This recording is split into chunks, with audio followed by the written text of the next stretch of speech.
Esat sveicināti Audita akadēmijas studijā. Mani sauc Līga Nagle, un tā ir mana kolēģe Laura Indrikova. Un šodien pie mums viesojas Andris Grafs. Labdien, Andri! Labdien! Andris ir Baltijas korporatīvās pārvaldības institūta viceprezidents un līdzautors korporatīvās pārvaldības kodeksam Latvijā, kas ir labas pārvaldības ieteikumi saistībā ar korporatīvo pārvaldību uzņēmumiem Latvijā. Un šodien mūsu saruna kopā ar Andri būs par labu korporatīvo pārvaldību, par korporatīvo pārvaldību kopumā, par principiem, par inovācijām, jaunajām tendencēm. Andri, tad pirmais jautājums, kas ir korporatīvā pārvaldība un kāpēc mēs par to runājam, kāpēc tā uzņēmumiem ir svarīga?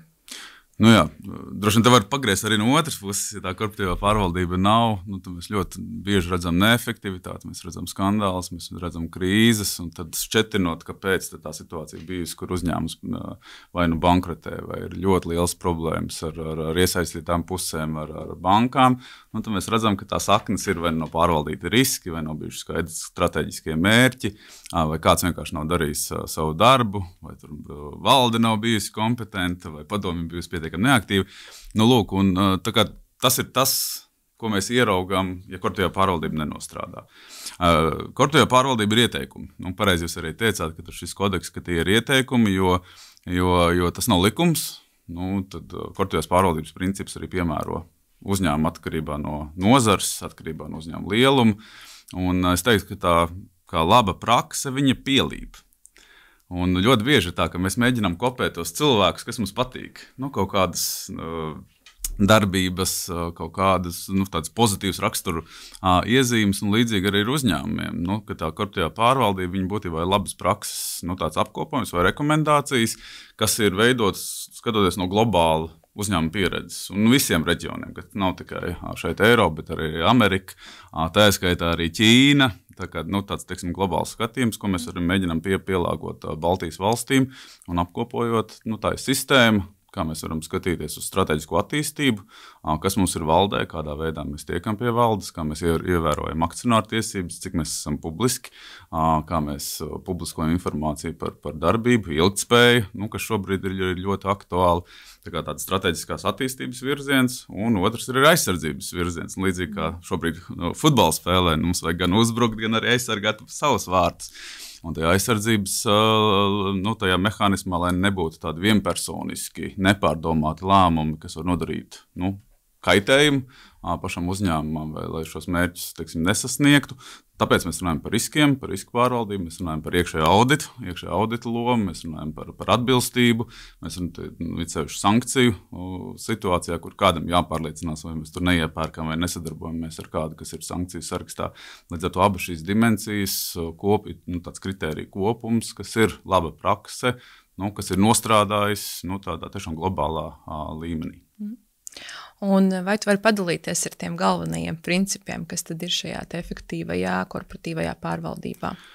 Jā, un šeit es arī gribu atsaukties uzreiz šo korporatīvās pārvaldības kodeksu, jo tas bija tas instruments, kā mēs mēģinājām šo globālo praksi arī apkopot un saprast, kā to piemērot arī Latvijā. Ne tikai biržas uzņēmumiem, bet arī lieliem valsts un pašvaldības uzņēmumiem, arī ģimenēm vai privātpersonām piedarošiem uzņēmumiem. Un tur kopā ir 17 principi. Un tā kā es vienmēr saku, ka nevar būt tā, ka, ja man ir labi finanšu rezultāti, uzņēmums ir labi pārvaldības. Nevienmēr tā ir. Un šajos 17 principos, ja mēs skatāmies šo strateģiskās attīstības dimensiju un arī šo aizsardzības dimensiju, tad būtībā mēs runājam par to, vispār uzņēmumam ir stratēģija, mēs runājam par to, kāda ir padomas loma, jo visā pasaulē tieši padomas izveide, padomas kompetence, padomas dažādība, cik daudz padomu iedziļinās jautājumos un pieņem lēmumus, kas ietilpst tajā pāraudzības lomā. Tad kodeksā ir ļoti daudz šie pārvaldības principi, kas tieši skar padomas kompetenci vai vispār šo pilnvaru atbildības un lomu sadalījums starp akcionāriem, padomu valdi. Un tur, kur šīs lomas sajūka, atkal mēs varam ņemt Rail Baltica gadījumu šobrīd, kas ir arī aktuāli, kur tas pārmetums ir arī, kas izskan no premjeras. Mēs īsti nezinām, kurš tad pieņem kurā brīdī lēmumu par šo globālā projekta īstenošanu. Un tā ir korporatīvā pārvaldība, kur ir iesaistītie daudzi, bet mēs mēģinām šķitināt, kur ir tie lēmumu pieņemšanas centri, kad īsti kaut kas kārtībā nav. Tad ir riski, vai ir riska pārvaldības sistēma vietā, vai tā ir izveidota, vai mēs zinām, kas ir būtiskākie 5 riski, kas ietekmē uzņēmuma stratēģiju, kas ar to notiek, kurš ir atbildīgs visās līnijās, aizsardzības līnijās, kur ar tevi strādā. Tad būtībā arī šī dimensija. Ārējais audits, tad iekšējais audits, būtībā, tad kopā 17 principi, ko es arī aicinu iepazīties ikvienu, jo tā ir tāda ļoti kompakta un vienkārša lasāmviela, kur arī uzņēmums, skatoties uz savu izaugsmes esošo situāciju, var pielāgot šo principu īstenošanu savai pamatdarbībai. Un tad ir filozofiskā sadaļa, jo vienmēr ir tā birokrātiskā sadaļa, ko bieži vien saka par korporatīvo pārvaldību, bet arī filozofiskā sadaļa, kur mēs runājam par godīgumu, kur mēs runājam par ētiku, kur mēs runājam par iekšējo kontroli, jo arī šie visi elementi izpaužas tādā ikdienas darbībā no vadītāja skatu punkta, tad vai viņš ir bijis godīgs pret darbiniekiem, vai ir vienlīdzīgi attiecies, kur ir, teiksim, situācijas, vai kādi favorīti vai nav favorīti. Tā kā par šo ētiskumu un godīgumu, kur arī pēdējā laikā ļoti mēs redzam, ka šis iesaistīto pušu kapitālisms vai stakeholder kapitālisms tikai augumā. Tas nozīmē, ka vairs jau ne tikai akcionāri tie, kas nosaka to, kas notiks vai nenotiks uzņēmumā, bet arī vairāk iesaistās puses, kas ir klienti, kas ir sadarbības partneri, kur vienkārši šī darbība var būt apdraudēta tādēļ, ka mēs neesam izturējušies godprātīgi pret kādu no saviem sadarbības partneriem. Tā kā arī šī filozofiskā puse ir ļoti, ļoti būtiska korporatīvā pārvaldībā. Jā. Saki, vai uzņēmuma lielumam ir nozīme, lai izmantotu šo te korporatīvās pārvaldības kodeksu?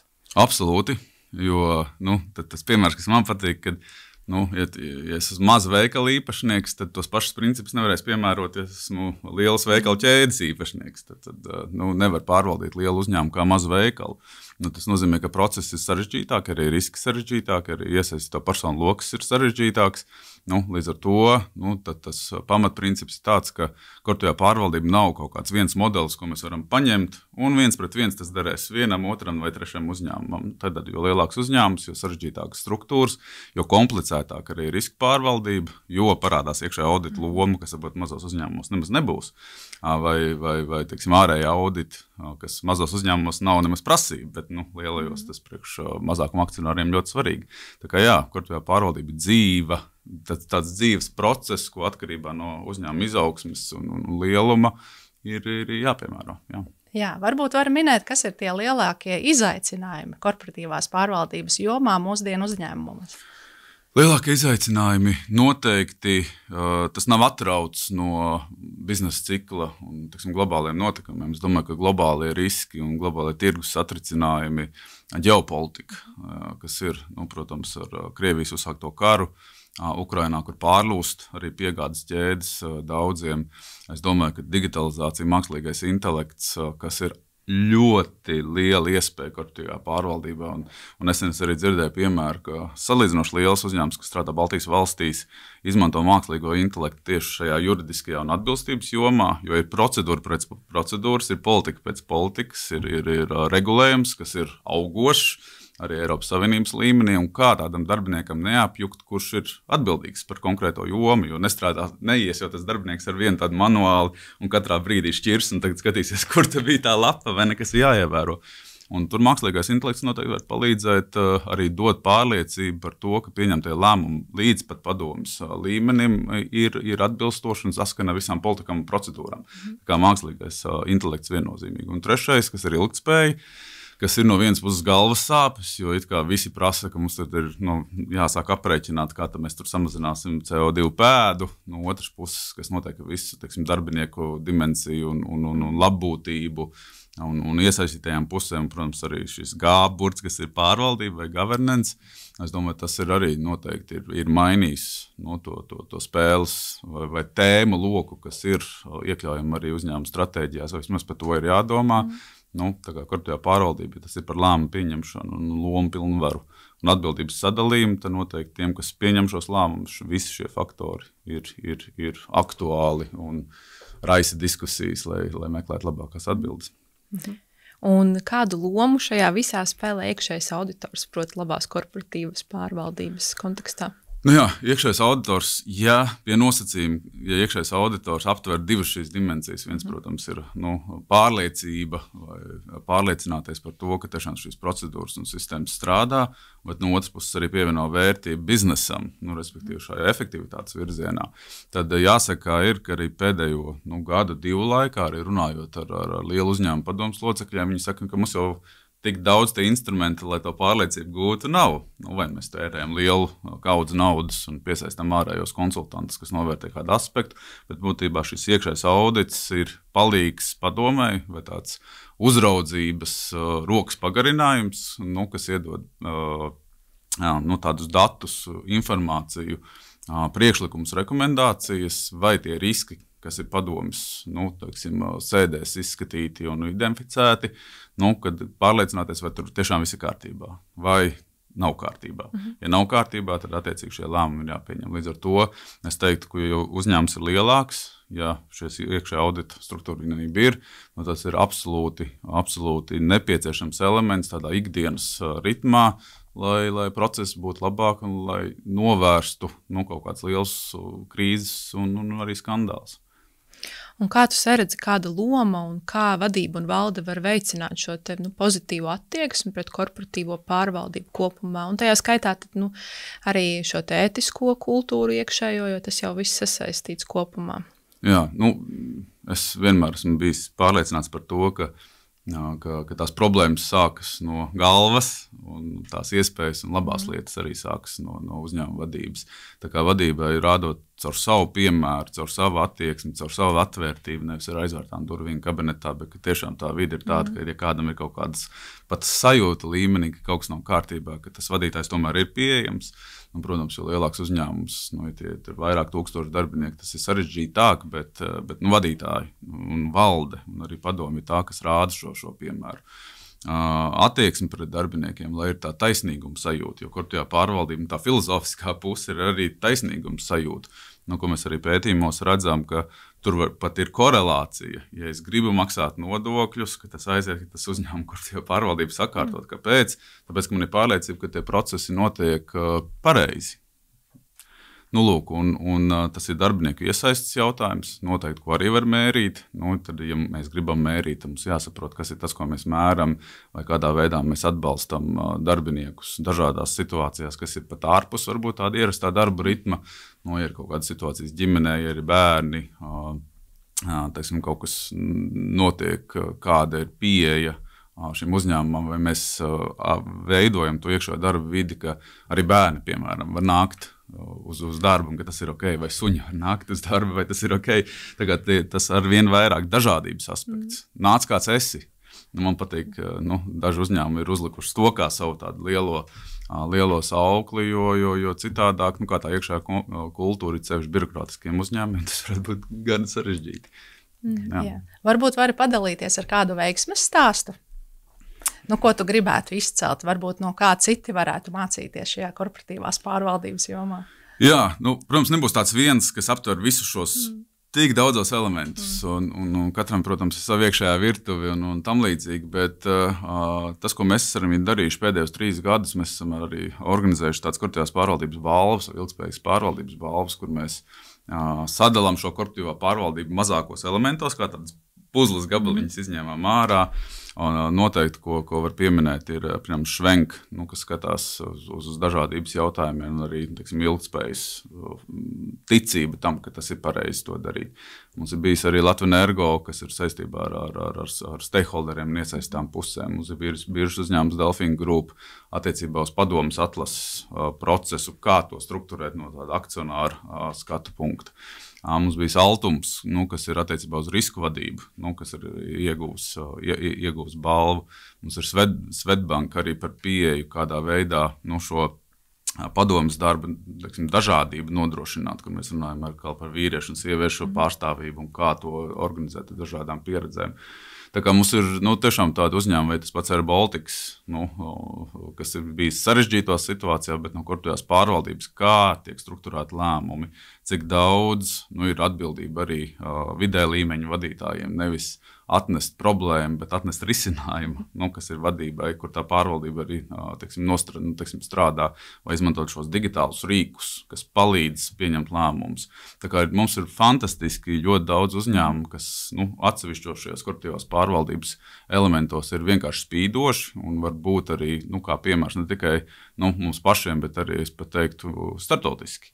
Kas tiešām strādā. Tā kā mums ir ar ko lepoties, bet ja mēs skatāmies tādu vidējo temperatūru, tad, protams, tie izaicinājumi ir gana daudz, jo korporatīvā pārvaldība būs veiksmīga tikai tad, ja mēs visaptveroši skatāmies visas šīs dimensijas un šos korporatīvās pārvaldības principus, nevis tikai izlasām dažus ārā, kas varbūt mums ir tādi visvienkāršāk īstenojumi. Vai tu redzi, ka varbūt kāds no principiem ir tas, kas ir vājais korporatīvās pārvaldības kontekstā uzņēmumiem? Kāds, kas varbūt izceļās no visiem? Noteikti izceļās ar, to var teikt, ar vājumu, ir iekšējās kontrols.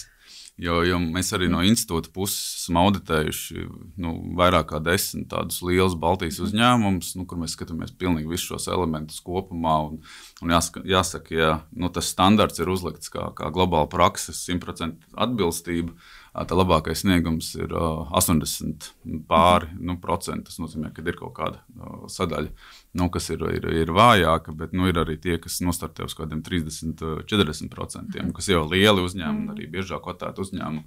Un tas secinājums saliekot, kur tad ir tas mīnus, kur zaudē to reitingu, būtībā ir iekšējās kontrolas riski, atbilstība, tas pats iekšējais audits, kas valk uz zemi, šī aizsardzības, dimensija. Jo ja riski netiek vadīti, vai to dara tikai atbildīgie darbinieki, tad, ja kaut kas notiek, tad attiecīgi tur meklē tos vainīgos, un tad atlaiž, un tad meklē kaut ko jaunu, sistēmiski pieiet, ir sevišķi ilgtspējas saistītie riski, kur būtībā tas briedums ir salīdzinoši vēl vājš. Tā kā es teiktu, ka, ja vajadzētu tā uzlabot to korporatīvo pārvaldību, tad mēs esam ļoti labi ar informācijas atklāšanu kopumā, jo arī regulējums to pieprasa, kas ir gan biržas uzņēmumiem, gan arī lielajiem valsts un pašvaldības uzņēmumiem, un šobrīd arī lielajiem uzņēmumiem, ņemot vērā Eiropas Savienības direktīvas, bet mēs esam ļoti labi attiecībā uz plānošanu un stratēģijām, lai nodefinētu mērķus, bet tā tiešām pēc būtības īstenot tos iekšējās kontrolas sistēmu, visus tos iekšējās kontrolas vidi ar daudziem elementiem, tas ir liels izaicinājums ne tikai maziem vidējiem, bet arī, es teiktu, lielā ziņā arī lieliem uzņēmumiem. Jā, bet kā to mainīt? Kas ir tas, kas uzlabotu šo iekšējās kontrolas sistēmu? Un varbūt cik liela loma tajā visā ir vadītājiem vai līderim uzņēmumu? Nē, noteikti. Tas tā ir, protams, atbildība vadībai, lai šīs sistēmas būtu. Kas to maina? Parasti ir divi tipu vadītāji. Vieni, kuriem ir pašmotivācija to darīt, tāpēc, ka tas ir pareizi, un ka mēs redzam tos iegūmus. Un citiem vienkārši liekas, ka tas ir kaut kāda birokrātija, ka mums nav laika, mums jāstrādā uz biznesa attīstību. Līdz ar to nekas jau traks nav noticis, kontā mums nauda ripo, klientiem viss notiek, līdz ar to tas nav aktuāli. Un tad, kad pienāk atkal šis krīze vai skandāls, kur mēs ieraugam citu, tirgus dalībnieku, kas ir nonācis situācijā, kur mēs paši negribētu nonākt, tikai tas spiediens, lai kaut ko mainītu. Ļoti bieži arī finanšu institūcijas, vai tie ir aizdevumi, ja uzņēmums grib attīstīties, prasa, kādas jums ir sistēmas, un īsti tās sistēmas nevar parādīt, jo viss ir tā ļoti vienkāršot. Līdz ar to jābūt spiedienam, kas palīdz sakārtot publiski skandāli, nepatikšanas. Viennozīmīgi ir tas, kas jau no 70. un 80. gadiem pagājušajā gadsimtā ir līdzis vispār sakārtot vai šo korporatīvo pārvaldību ieraudzīt dienas kārtībā, jo nebūtu tie skandāli, tas atkal nedzītas priekš ar starptautiskos standartus un nelikt uzņēmumiem sakārtoties. Tā kā pārsvarā lielākā daļa vadītāju ir tajā sadaļā, kur, ja nekas vēl slikts nav noticis, tad jau viss ir kārtībā. Un maza daļa ir tie, kas ir tiešām tādi, kas skatās un ir pašmotivēti un mācās un iet uz un skatīties, ko citi dara un uzlabojās. Tā kā mums vajag to samazināt to proporciju, kuri tiešām uzskata, kamēr nauda kontā ir daudz, tad mums nav nekāda problēma, nekas slikti nav noticis. Un tie piemēri mums ir smagi. Ja ir tas pats Olaim Farm, kur lielais akcionārs valdes priekšsēdētājs vienā dienā vairs nav, tad, ja tā korporatīvā pārvaldība ir salīdzinoši trausla un viens cilvēks pieņem ļoti daudz lēmumus, tad mēs varam redzēt, kas notiek pēc tam. cik gadi pagāja, lai arī kad pārējā mantinieki un akcionāri vienojās par risinājumu un lai uzņēmums var attīstīties. Tādi mums, piemēram, ir diezgan daudz. Jā. Vairāk kārtīgi arī minēja šo te vadītāju lomu. Kā uzņēmumiem sagatavot, attīstīt jaunās paudzes vadītājus, esošos vadītājus, kā viņus apmācīt tā, lai ir skaidrs, ka korporatīvā pārvaldība tas ir tiešām nozīmīgs aspekts, nozīmīgs jau tagad, pirms vēl ir iestājies risks, jo to, ko tu minēji, mēs arī savā darbā bieži redzam, kad ir grūti pamatot, kad, hei, šis mums ir vajadzīgs, jo, tas taču nav bijis vēl, un tas risks mums nekad nav iestājies, jo mēs jau runājam, par potenciālu. Tad, kad risks ir iestājies, tas vairs nav risks, tas jau ir fakts pēc būtības. Nē, tas, ko var darīt, man patīk pēctecības plāni. Tad tas nozīmē, ka jābūt kādam, kas saka, hei, mums ir vajadzīgs šāds pēctecības plāns. Un tas nav tikai tas plāns, bet liela uzņēmuma, tā skatā arī mediju jomā, jebkurā jomā, vai mums ir plāns B nākamajam potenciālam vadītājam. Un, ja mums tāda nav, tad citi pat skatās ārpus konkrētā uzņēmuma, teiksim, no citiem uzņēmumiem, lai tā darbības nepārtrauktība konkrētajā tajā kompetences jomā būtu.